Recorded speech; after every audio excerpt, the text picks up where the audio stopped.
Well, thank you very much indeed. Can I start by welcoming those who are online, who'll be watching this, vast in numbers that I know, in anticipation. So welcome to all of you.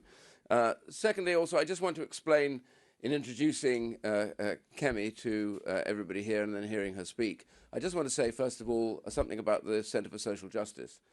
I set up the Centre for Social Justice originally because I was profoundly worried about the nature of how we saw benefits, welfare, and not people. And so the problem for us, as I saw it, was that we dealt always with the final point when somebody needed support, but we very rarely actually dealt with the problems that existed that led them into that situation at all. So the human being was left behind, and the end result of that failure became a big problem for all of us in government. And so we set it up on the basis of really 5 principles that we wanted to deal with in all of this. One was to deal with failed education, people that have had a real problem, never got a proper education, and therefore are below the jobs market.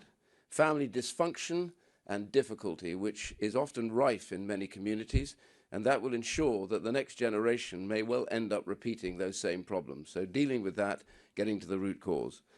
The other was really also worklessness and dependency as a result, which again we'll be hearing more about today. And the final ones that often get forgotten were debt and then addictions. So those are the 5, what we call the 5 pathways to poverty, and how you measure what you do lies in changing lives. And that is what the Centre for Social Justice is about.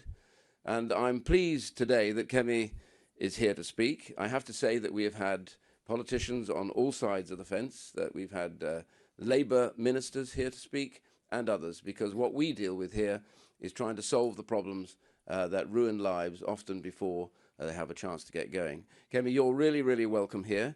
I'm really pleased that you've chosen to come to the Centre for Social Justice to talk about changing lives and saving lives, which is really what this is all about. And you will have a very good audience here, a lot of support, particularly amongst the media. Yeah. So I simply want to get you to this and say, welcome and over to you. Thank you very much. And I want to say that.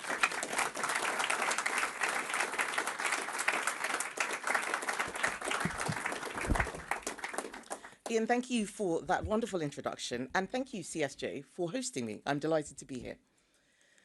We are becoming a welfare state with an economy attached. 28 million people in Britain are now working to pay the wages and benefits of 28 million others. The rider is as big as the horse. This isn't just about welfare, it's about politics too. We have a Labour government beholden to their left-wing MPs who choose not to fix this problem, and a Reform Party that cannot.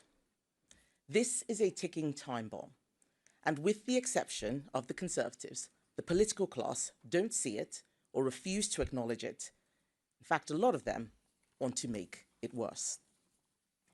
If we don't solve this problem, our economy will collapse. 1 million young people are currently not in education, employment, or training.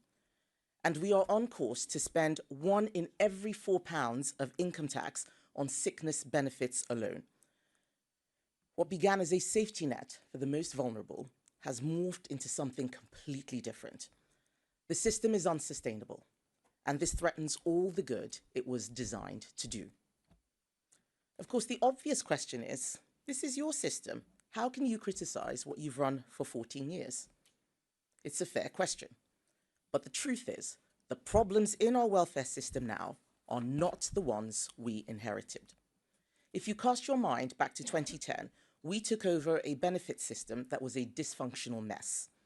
Overlapping entitlements handed out by different parts of the state, it very often meant people were worse off in work. Unemployment was 8%. There were queues outside job centres. People up and down the country got up and went to work, while next door, their neighbours' curtains were drawn until noon. So it was against this backdrop that Ian Duncan Smith set up the Centre for Social Justice back in 2004. People in this room will remember Breakdown Britain, the forensic diagnosis of how welfare dependency was hollowing out families, communities, and lives. This hard work, done while we were in opposition, meant that when we took office, we could deliver the biggest reform of our welfare system in its history. Universal credit was a massively ambitious plan to simplify benefits. It made sure that work always paid. We brought the welfare bill down year after year and got people into work. 800 jobs were created for every day that we were in office, and that matters because work gives people purpose, stability, connection. It changes the lives of entire families. And when Conservatives left office, we had halved unemployment. Before COVID, we had the lowest number of workless households since records began. And this is important because a child that grows up in a workless household is likely to underachieve at school. Worklessness and dependency are passed down through families. The problem is that as we came out of the pandemic, we started to see a new phenomenon. We now live in a country where 1 in 4 people self-report as disabled. People are receiving disability benefits for having tennis elbow. I know some may disagree with me, but I do not believe that 1 in 4 of us can be considered disabled without the term losing all meaning. And in this new age of diagnoses and self-certification, our sickness benefit system cannot cope. And we are now spending more on sickness benefits than we do on defence. Conservatives brought in the household benefit cap to stop worklessness paying more than wages. But new research from the CSJ has found that under Labour, people receiving sickness benefits could now get £2,500 more a year than a minimum wage worker. This is not just fundamentally unfair, it is a fiscal disaster waiting to happen. It should have been clear to anyone seeing this that it isn't sustainable. But the reason Labour have failed so badly on this over the last month is that they didn't see these problems in opposition. They thought that if Labour ran the country, all of Britain's problems would go away because they think of themselves as nice people. But sanctimony is not a substitute for policy. So when they came into office, they didn't have their version of Breakdown Britain. They had no plan and were completely unprepared for government. They didn't have a universal credit 2.0. They didn't tell their backbenchers that they needed to cut welfare. Labour now don't know what they believe. That will be the epitaph of this government. It was only when Rachel Reeves came shaking her bucket outside the DWP, asking for some quick savings to plug the holes in her figures, that in a rush, they tried to tinker with a system that needs wholesale reform.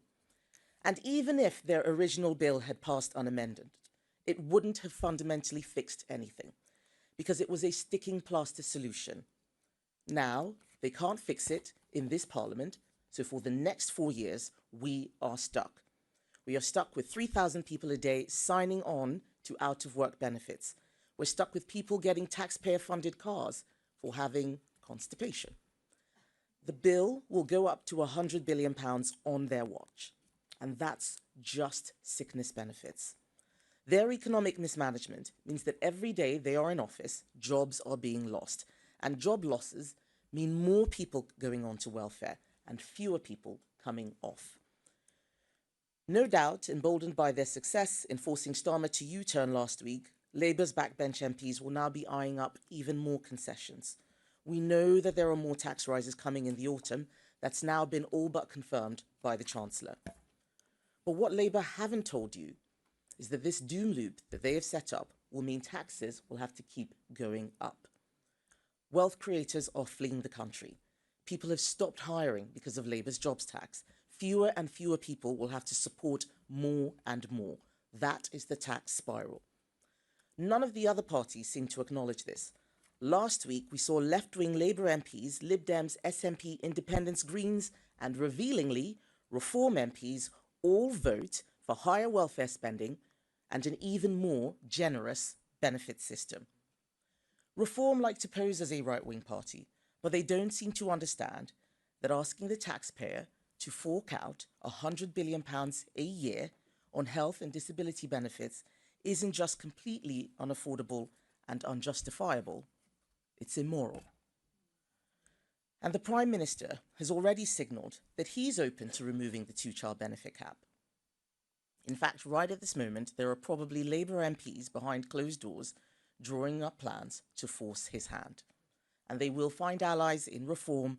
Nigel Farage is committed to remove the cap, and he is warning that he is not finished yet on benefits giveaways. Make no mistake, he is Jeremy Corbyn with a pint and a cigarette. On welfare, he shows his true colours, promising these unaffordable giveaways with no plan to fix the system. I want to be clear why the Conservative government brought in the two-child benefit cap. We brought it in because we believe that people on benefits should have to make the same decisions on having children as everyone else. But Labour and Reform MPs don't even understand what the cap does, and they don't care that lifting it would create another £3 billion black hole in our finances. It's not that we don't want people to have big families. We do. But the way to achieve that is to make sure people can afford to have families because they are in good jobs, not by increasing the tax burden on working people. So next week, we're going to put this to a vote in the House of Commons. And you'll see that the Conservatives are now the only party committed to serious welfare reform. We are the only party that is prepared to tell the truth and take the tough decisions to get spending under control. That's the way to bring about real change. Getting the welfare bill down is not an impossible task, but it requires conviction and the courage to make difficult choices. We have to start from our principles. First, who needs and deserves our support? There will always be some people who need help from the state, people who have a really challenging disability, people who have worked and paid into the system for years, but who lose their jobs suddenly through no fault of their own. But we can't afford to be spending £1 billion a month on benefits for foreign nationals. It is not unreasonable to expect someone to have paid in and become a British citizen before they unlock access to sickness benefits. That was a plan we put forward yesterday, a plan that Labour voted down. We also clearly cannot afford to support 1 in 4 people who now classify themselves as disabled. We are going to have to draw a line in the sand about which conditions the state gives out support for. Food intolerances are a medical fact, but they're not something we should be handing out new cars for. This is not a joke, this actually happens. And anxiety and mild depression are real conditions, but that doesn't mean that those suffering should be signed off work courtesy of the taxpayer. The Centre for Social Justice have done some brilliant modelling, showing that if you restricted benefits to those with more severe mental health conditions, you could save up to £9 billion. Think how much good even a fraction of that could do when reinvested into mental health treatment and research, instead of funding people to sit at home. Second, how do you accurately identify those people who you've decided qualify for support? Clearly, our current system of assessment isn't working. Approval rates have soared, and we now have online sickfluencers. I never heard this phrase before, sickfluencers. They are selling people scripts to maximize their scores on assessment. We need to build in proper medical evidence to the system and go back to face-to-face assessments which never recovered after COVID. The Motability scheme is a perfect example of what's going wrong with the current system. It was initially set up to help disabled people get around. Now 90% of its cars now have no adaptations whatsoever. That's not what it was designed for. People are qualifying with conditions like drug misuse, ADHD, obesity. The assessment system surely can't have been designed with that intention, and we cannot allow it to continue for a moment longer. And third, we need to think about what support actually helps people, because at its best, a welfare system acts like a trampoline. It cushions your fall and it propels you back onto your feet. It should not act like a giant net that engulfs you and makes it almost impossible to climb out. Up and down the country, people with really challenging health conditions do extraordinary things. They go to work, they raise families, they set up businesses. So we need to ask, why are some people able to do that, but not others? What skills and support do they need? Giving someone, for example, 8 weeks of retraining and physiotherapy and getting them back into work is a better solution for everyone than allowing them to languish on benefits. And doing that before they fall out of the workforce is even better. We live in a totally different world from the one that we did 30 years ago. Even people who are housebound can now contribute and make use of their talent. We should be aiming for everybody to support themselves as far as they are able, while providing support for those who cannot. But to do this, we will have to win arguments. Arguments that too many in politics have forgotten how to make. Like a life of work being better than one dependent on the state. Not just better for society, although we believe that too, but actually better for the soul. That it feels better to contribute and enjoy the freedom that comes with paying your own way. Too many young people are growing up not knowing that. They think that a life on benefits is an alternative to working. They think that isolating themselves at home is okay because starting a job feels daunting. We have to show them a better way. We need to win the argument that an ever more generous welfare budget isn't kind, it's cruel.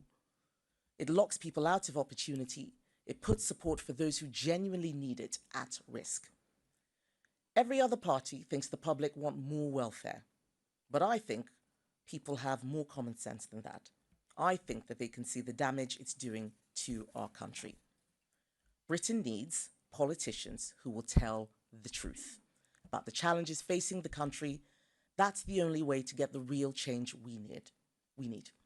We need to win the argument that personal responsibility matters, that if you can support yourself, you should, that if you want a better phone or a new car or a bigger house, you need to earn that. You should not expect someone else working hard to pay for yours as well as theirs. And we need to bring back the idea of saving for a rainy day. That's almost lost now. If you think that the state is going to bail you out every time, why would you make sacrifices? Why would you put money away? Especially if Rachel Reeves is coming for your savings, your pensions, or your family home. And finally, we need to win the argument that the state shouldn't be the first place you go for support, because the state can never do better than what families and communities should do.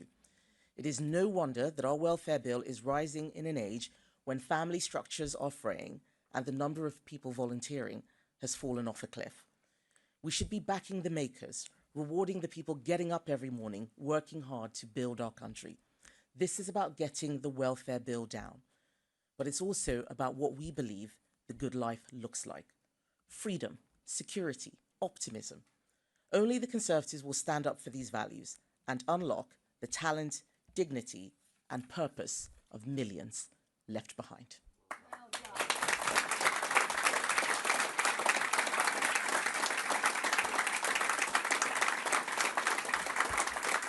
Thank you. Thank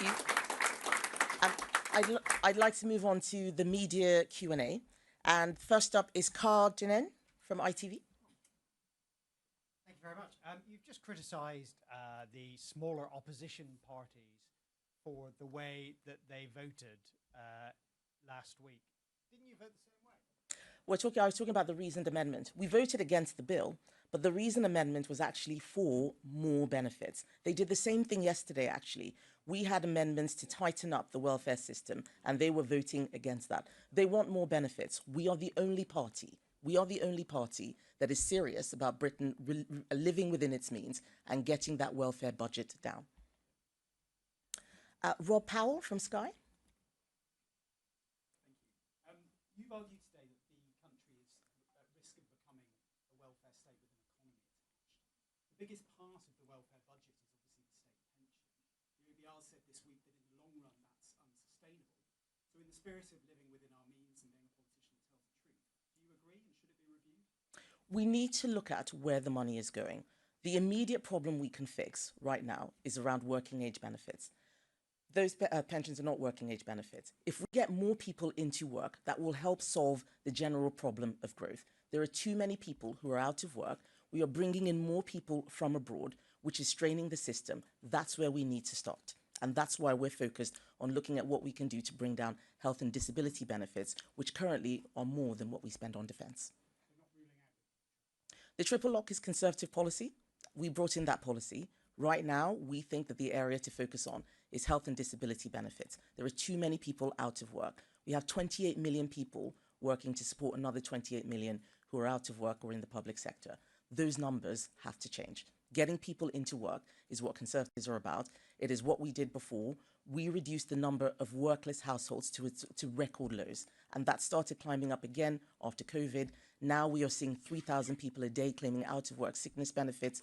That's just under Labour. That's 1,000 more than it was a year ago. This is crazy. That's the first place to start fixing things. Evan Murray, BBC. Hi there. You've lost your second former cabinet minister in less than a week. What does that tell us about the direction of the Conservative Party under your leadership? What it tells people is what I'm saying in this speech, that the Conservative Party is the only party that wants to live within its means. And if there are people who want more welfare and higher taxes and more spend, they are very welcome to go to those parties that are offering that. But we are the Conservative Party. And if there are people who are not Conservatives, people who have probably been holding us back for a long time, then they should go to other parties that fit in with their values. We are a party of living within our means.